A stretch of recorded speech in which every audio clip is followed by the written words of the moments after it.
No, not necessarily. But that's that emotional thinking, where you make everything about you. Narcissism is another low vibrational behavior. If you do enough low vibrational behaviors, it adds up to narcissism, and they go down bad. Anywho, so I want you guys to hear this interaction. So they start getting into a conversation about fatherhood, and this guy also has a child. He's much younger. Now he's not really aware. He doesn't realize he doesn't know who Angry Man is. And I want you to hear the things that he says to Angry Man in this interaction. He paid his child support. That child is now grown. He don't got to be around her if he don't want to. He don't got to spend time with her if he don't want to. He don't have to develop no relationship with her if he don't want to. He doesn't. That's just a fact. That's just a fact. All this is you niggas trying to hold Umar to a standard when you're a group of people with no standards. That's what makes it laughable. That's what makes it so damn funny. Y'all niggas is always running around here trying to hold black men to a standard, and you have no standards. None. None. You don't have no standards for how you raise your children. You don't have no standards for how you act out here in these streets. You don't have no standards for how you conceive children. You don't have no standards for how you maintain a relationship. You don't have no standards when it comes to nothing, but you want to try to hold black men to some kind of standard.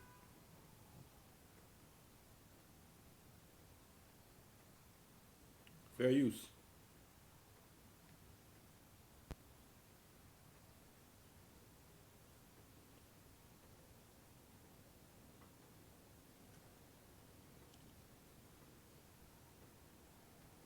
It doesn't matter. If he wants a relationship with his daughter right now, he has the ability to amend that relationship. He has the ability to call her, or he has the ability to go see her. Actually, he has the ability to actually fly her out to him to have these conversations and amend the relationship. Do you have children? I do. You already asked me this. No, I didn't. I asked you that. That's Izzy Band's. So I believe that I think they're on Izzy Band's show. So that's Izzy Band's. So what you're hearing is when someone is coming from an emotional place, what you're doing is it's like they're on a bicycle, and they're riding that bicycle towards a hill that's going downwards. Now they really enjoy the rush and the feel of having to control that bike going down the hill. And most people are not good at controlling the bike going down the hill, but they enjoy the momentum, the feeling, the wind hitting their face and everything. And they're the kind of person that almost breaks their neck almost every time they do it. So what you're doing is, as they're riding towards that hill, when you come up with logic, you're kind of saying, hey, stop for a second. And it's like having to slow all the way down and stop the bike. Because you can already hear it's because of, it's where he's coming from. He's not coming from the heart. And it's going to become very much apparent whenever someone starts to attack you because you're saying your opinion. That's not someone who's having a genuine conversation, or they're not having a conversation from a positive perspective where we're just having a conversation. This person is having a conversation from the perspective of, how can I even say, trying to change your mind about something. It's a difference in sharing your thoughts and opinions versus the activity of trying to change someone's mind. And you're going to see what I'm talking about, how this relates to the thing with Drake and Kendrick Lamar. Because this was the same kind of logic. Angry Man's coming with logic and experience and observable reality. Right? So he's asking him about, because again, they're talking about what is the father's responsibility, right? And Angry Man has made this point before about if the man does not provide financially, then that is it's illegal for a man to not either provide financially, either take the child almost half the time, because if he has a child and is scared half the time, then he has to pay for clothes and has to pay, have a room for them and all types of different stuff that costs money. So that's still support for the child, and also when the child's with the father, that child's eating there. They're getting clothed there. You know what I mean? So anywho, so they're talking about what are the actual obligations, and what the young guy wants is a society where he himself doesn't have to come with actual solutions. His solution is a woman's solution, which is a man somewhere will take care of it. And don't get me wrong, it's understandable that men want other men to handle their business because it brings order to the world. But here's the thing, and this is something that men have to stop doing. It is allowing other people to talk you into having a miserable life. Men give a lot for their families, and it's not easy. But there's almost he will receive almost no appreciation, especially in 2025, because that's become the culture. Why is that? Because that's what the women taught the young people. I've been hearing that concept for a while. I'm not sure where it comes from exactly, but I've heard Angry Man say it. I've heard, it says to God, it's different people say how the mother's the first teacher. Whatever the mother teaches the child, that's what you want to rock with.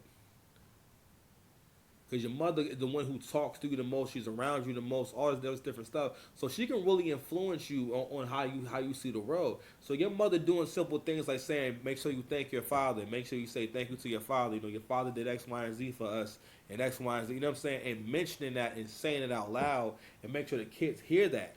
And that teaches the kids how to be grateful. But also it teaches the kids how to be happy as well. Entitlement is the enemy of enlightenment. It breeds unhappiness. Right now, stop the video and go ahead and think about 10 things that you're happy about and you're grateful for that don't gotta be here. Then come back, bring water. I have water. I'm gonna drink my water while you do it. Long as I live, let me breathe. My first love. I don't know how the lyrics go. My first love. So, anywho, all right. I'm gonna try to let this drawing play out. Didn't you got a kid? Yes, sir. What age bracket is your kid? They little or they older? 7. Okay. 7. So you still in the phase where you don't have to deal with that, because right now your child is too small to voice the opinions. Wait a minute. You're bringing up you're gaslighting. That doesn't matter. That does not matter. That's what I was trying to tell you earlier. He's spot on. Let him finish. That's what I was trying to tell you earlier. Let him finish. This same shit that I was trying to tell you, and he wasn't even here. Let him finish. He's gaslighting. Whenever someone has to stop you before you can even make your point, that's because they understand that they're clinching you. It's like 2 boxes as a clinch. They know they cannot take this next combination. Their best bet is to try to grab you to slow you down. This is a clinch. Yeah, you don't know that. Y'all go on one at a time. As a matter of fact, I'm about to put the time up. So we good. It does matter. It does matter. I'm talking from real life experience. I've went through this. Most of the dudes I know have went through this. When your children are small, you don't know what the mother's telling the children because they're too small to feel like they can voice that. When they get older, when they start to get in their teens, it starts to come out, and you start to hear it, and then you be like, "Where is this coming from?" And then you have to come to the realization. You feel what I'm saying? I mean, bro, you can get upset and frustrated all you want, but at the I'm end just of frustrated because people interrupted me like I didn't know that this was what you was going to say exactly. That's the only reason why I'm frustrated. Go ahead. Interrupted him. Here's the thing, bro. Talking to you right now is just like talking to my sons. I'm pretty sure you in the same age bracket. Probably. We can't tell y'all nothing. Because your mother. Old niggas is ignorant. You just try to sit up here and you just try to sit up here and compare abortion to being a bad dad. Y'all ignorant. That's why we don't listen to y'all. So let me go ahead and explain that real quick. This is really important. Because I told you, I meant what I said. I meant, hold on, man. Hold on. I meant what I said earlier. I snapped my fingers. You forget that you were ever gay. I was never gay. Exactly. Wait, no, stop. Yes. No, stop. You can't. I was never gay. Okay. No, I was never gay. Sure. You can't you just niggas state something. You ninjas. You ninjas. I meant it when I said I'm coming for the weakness. This is all a mindset. This is a weak mindset. He may not realize that because he's letting his emotions get the better of him. Right? Not only that, he doesn't, what's crazy is he's even doing the female behavior of women do this thing where you gotta realize that women are very self-centered. So most of the time when women attack you, when they say things about you, a lot of times they're talking about themselves. They talk they mostly, a lot of times there'll be things that apply to them. And they'll say, let's say they're very lazy. They'll try to convince you that you're lazy. You know what I'm saying? Let's say that they're bad with money. They'll try to insult you and say, well, yeah, you're terrible with money. It's like because what they want to do is distract you. So what he's trying to do is distract Angry Man and insult him. Now Angry Man didn't necessarily insult him. He's telling the truth. That's a universal truth. Young niggas never listen.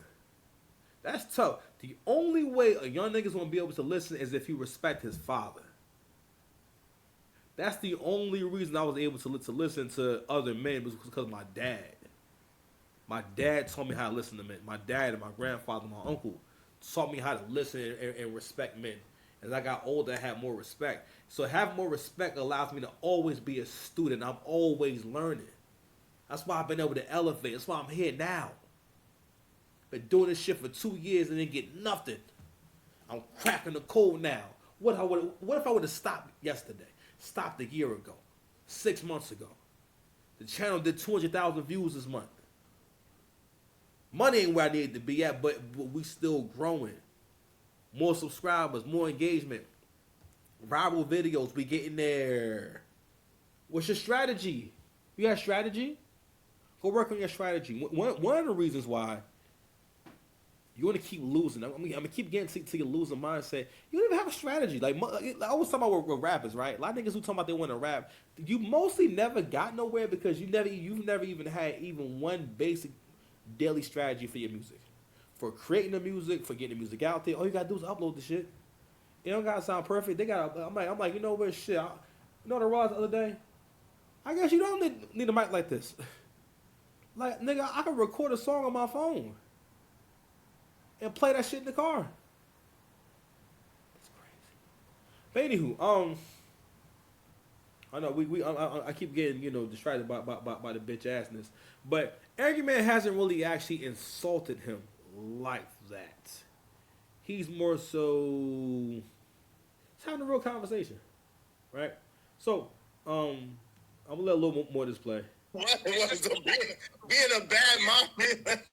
You just try to. Oh, my bad. He's referring to when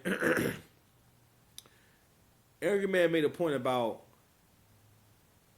you guys are talking about what Dr. Umar owes his daughter, or what a father owes his daughter and owes his family, whereas black women are not judged by killing babies that they don't want, because that's what baby deletion is. You just said, all right, well, I don't want this child, so I'm off the child. And that is what it is, and no one bats an eye, no one really seems to care. But this man fulfilled his financial obligation, and here we are talking about how excuse me, he should make up with her. And the reality is like, yo, there's a reason why there is like the practice of disowning. Disowning, people never tell the part about how it's difficult for the family to disown their child. But if we don't do this, and what happens is there's no order to your culture, and people do whatever they want, and then you lose your culture. That's why African American people have no culture, because like Angry Man's right, we don't have standards. They're not real standards.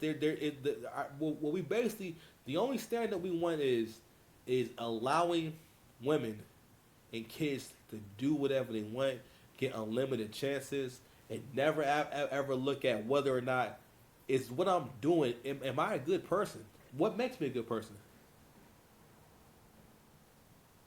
What's my understanding of right from wrong? You just trying to compare abortion to being a deadbeat dad. Like that's stupid. It's like you don't need nobody to listen to you. That's dumb. Hey, listen to him. Do you know who you talking to? Yo,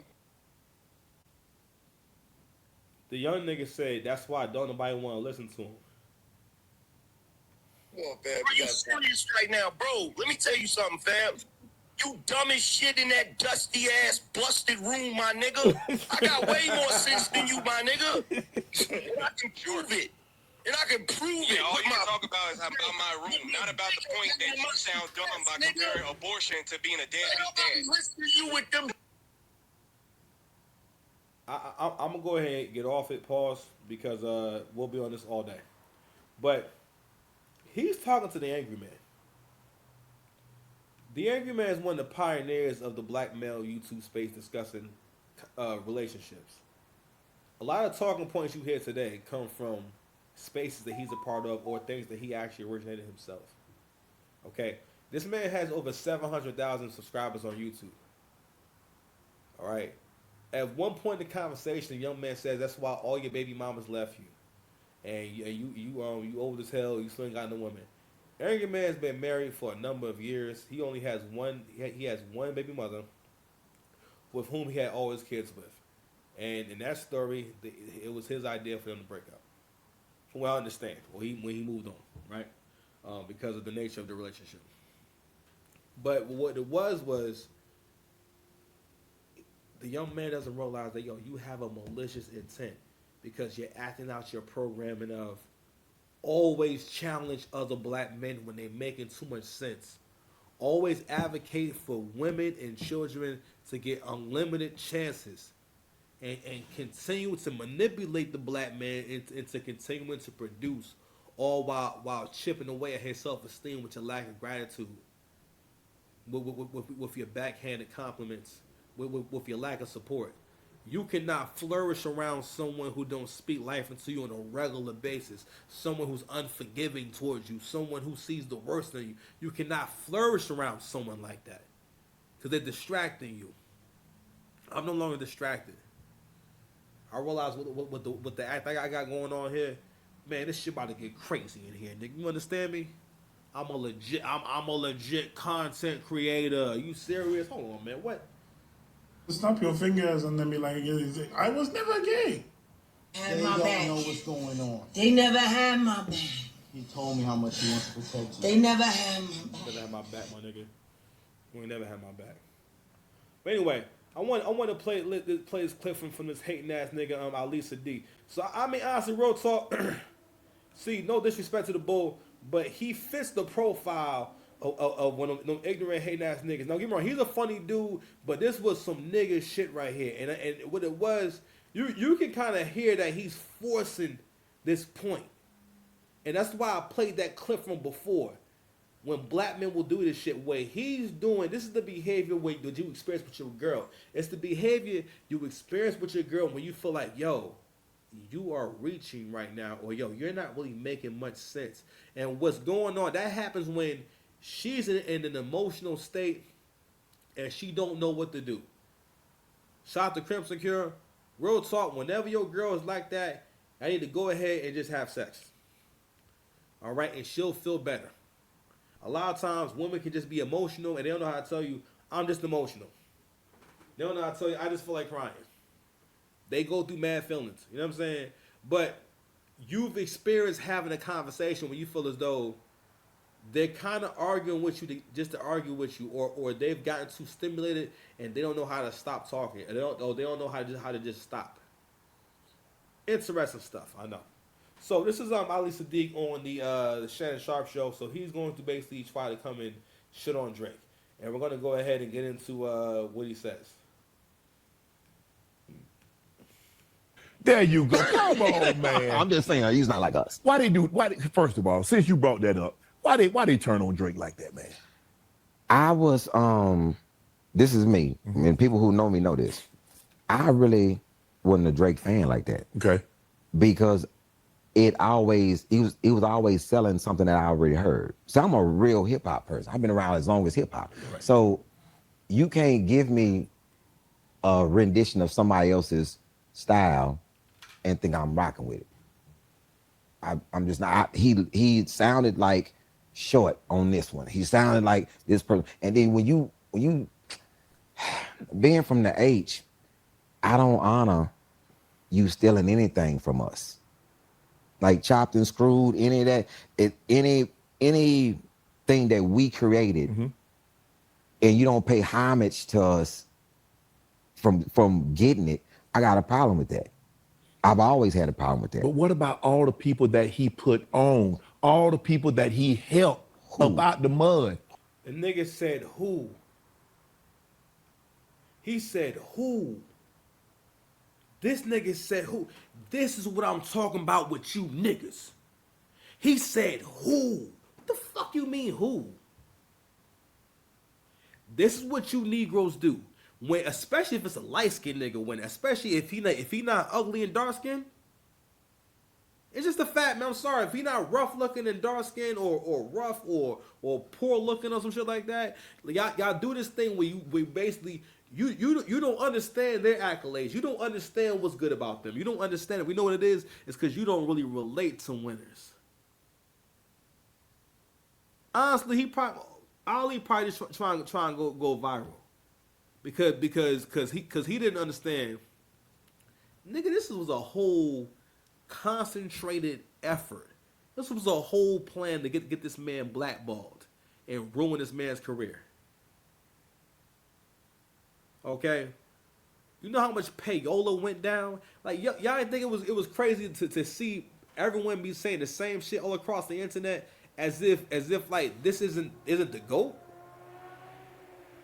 To the point where y'all want to excuse all of Kendrick Lamar's bitch ass behavior, hating ass behavior, and for the most part, again, and this is what I'm talking about. When you want someone to win, you'll find ways for them to win. When somebody wants you to lose, they will turn your positives into negatives. Things that are good about you, all of a sudden they're not good. The nigga said who? No one has a greater family tree than Drake. The nigga y'all talking about right now, you wouldn't know who he was without Drake. That nigga was not doing shit. Okay? He was not selling out nothing. That man's career started after Drake put him on Take Care and took him on tour. Hold on, man. Let me go ahead and get to the rest of my shared post. I just couldn't. Oh my god. Let me see where I put that shit at.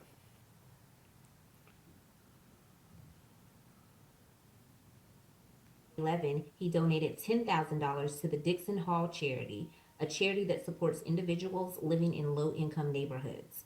In December of 2013, he donated money to the Union Gospel Mission of Portland, a shelter that he drove by and saw that it was packed, so he decided to donate. In September of 2013, Drake and The Game joined forces to help an Ohio mother who lost her entire family in a house fire.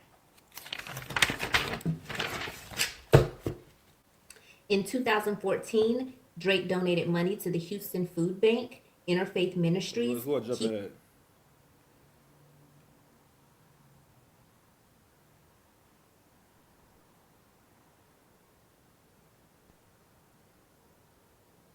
Oh, come on, Twitter X. No.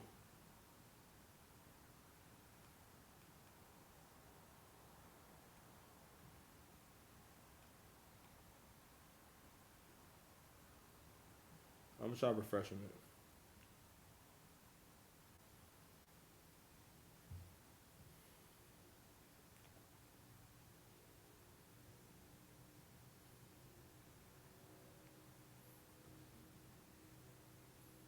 To the Jamaican Learning Center.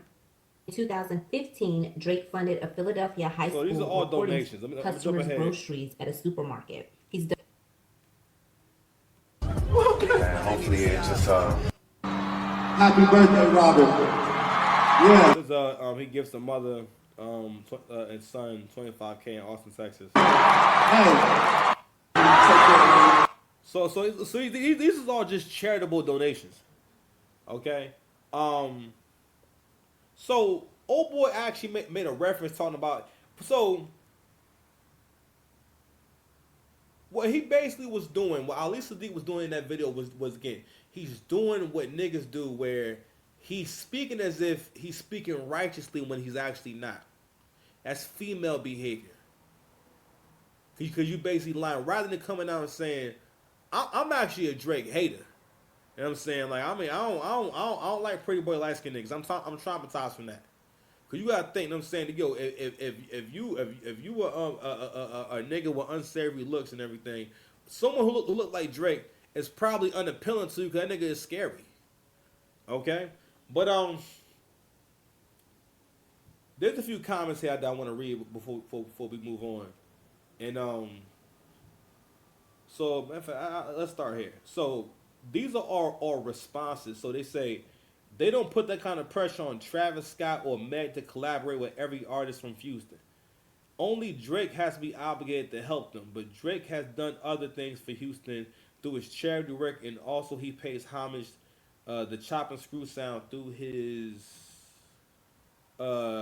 Sirius radio station Sound 42, and artists like Lil Kiki, who's a Texas native, even spoke out about how Drake's involvement helped him.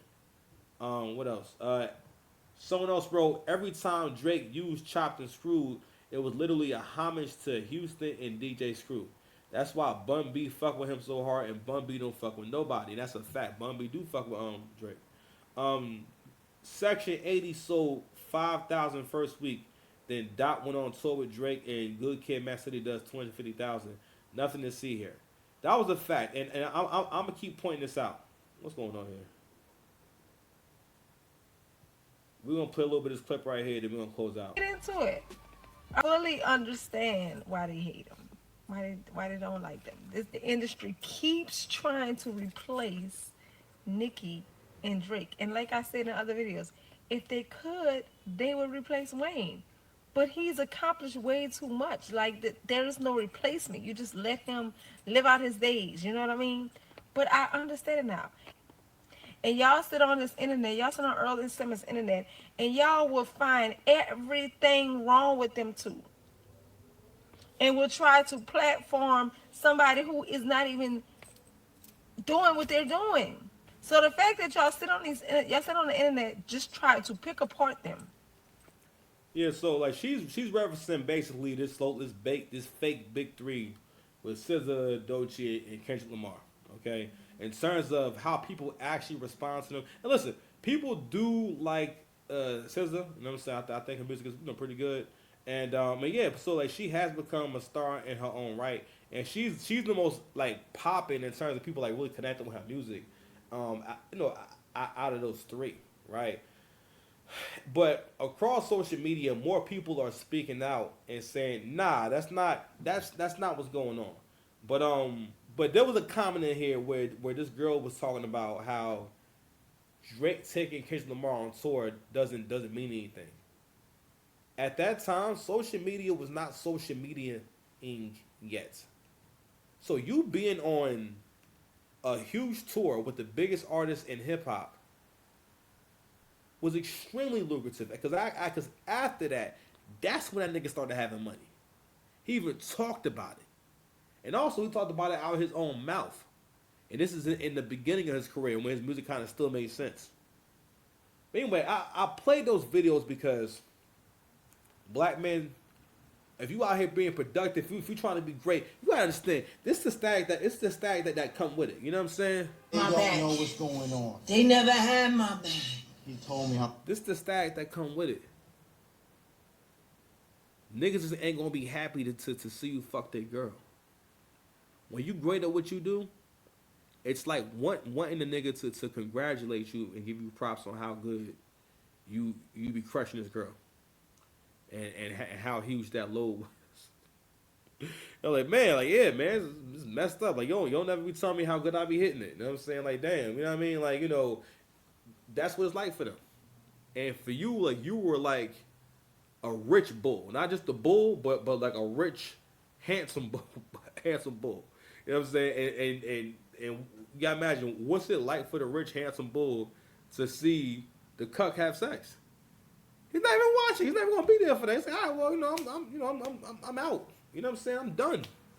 You feel me? But anyway, so yeah, that's pretty much our show, and we out here. Love y'all. Subscribe to the channel.